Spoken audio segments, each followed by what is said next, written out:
Beyond the Mic with Sean Dillon. We're joined on the star line by a hip-hop star discovered by Lil Wayne, and one of the fan faves of growing up hip-hop on WeTV. Welcome, Dallas native Lil Twist. Shady, how you doing? Absolutely great. Let's go beyond the mic. You were the youngest signee to Young Money Records. How do you look back at those first moments on tour? Oh, man. It was a life-changing experience, man. Just to be picked up by Wayne at his peak, man, right after Carter 2, going into the Carter 3, and being able to see him even elevate more, and being able to see the likeness of Drake and Nicki Minaj in their beginning stages. It was definitely a sight to see. Was there a period when you were just beginning on tour where you're like, oh my gosh, I'm here? And then, no, I am here. Actually, sir, to be 100% honest, I know exactly why I was there. And it started with a prayer as a young kid at 7 years old who started out wanting to be a preacher. And I basically prayed and asked for everything that I wanted. And it happened just like that, believe it or not. How does it feel to be on growing up hip-hop? At times the show seems deep. Other times it seems like it's just nuts.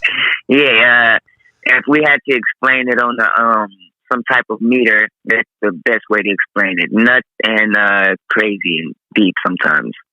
Pause. But yeah, it's a lot of great things that came from growing up hip-hop. I'm just very thankful and grateful for the opportunity because life had changed for me for a minute due to a lot of idle time that I had off of just kicking back and touring with Justin Bieber for a minute. I had a lot of idle time, and that led me to doing unnecessary stuff, and I ended up in jail for a second. So growing up hip-hop came to me right after jail.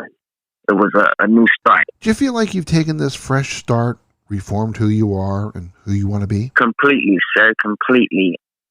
And I feel great and I feel different. I was moving a little bit more reckless as a younger guy, with the world in my hands on the YMCMB era. I was doing a lot of things that I wasn't doing before I was granted this life. So, and like I told you, God gave me all that. So God put everything to a halt as well. So, I had to open my eyes and become aware of what's going on.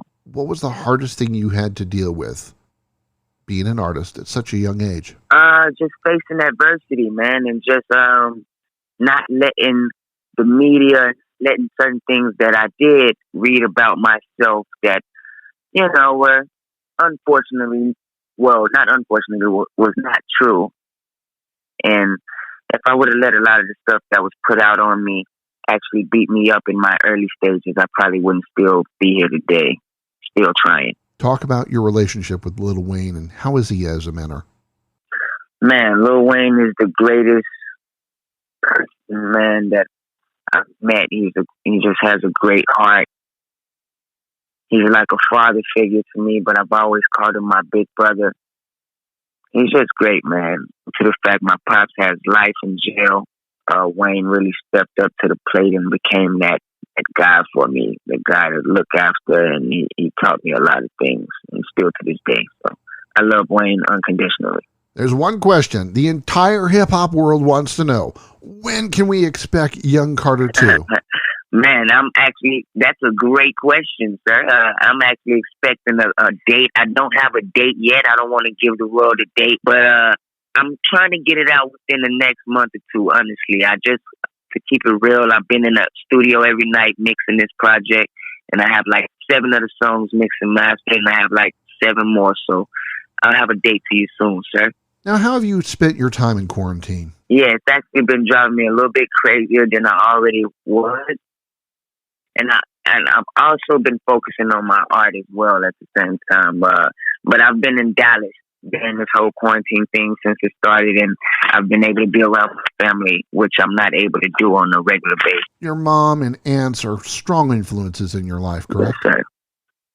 They have a very strong presence. Like I mentioned earlier, my father, unfortunately, is doing a 75-year life sentence here in Texas, and we're hoping to, hopefully figure something out with that along the way. My mom has always stepped up and been that mother and father and so is my sister, you know, and my aunties. Everyone has always filled that spot for me. Time's running out, so it's time for the Rocky Nade. 8 random questions. Answer with the first thing that comes to your mind. There is no pressure. Uh-oh. Of all your family members, who helps wash the dishes after holiday dinner? My mom. Favorite candy bar? Oh, man. Hershey. Favorite old school rapper? Ooh. Tupac. The last album that's not yours that you listened to? The Miseducation of Lauryn Hill. If you could change one thing about your life, what would it be? A lot. What's your favorite car? Lamborghini. Biggest pet peeve? Annoyance.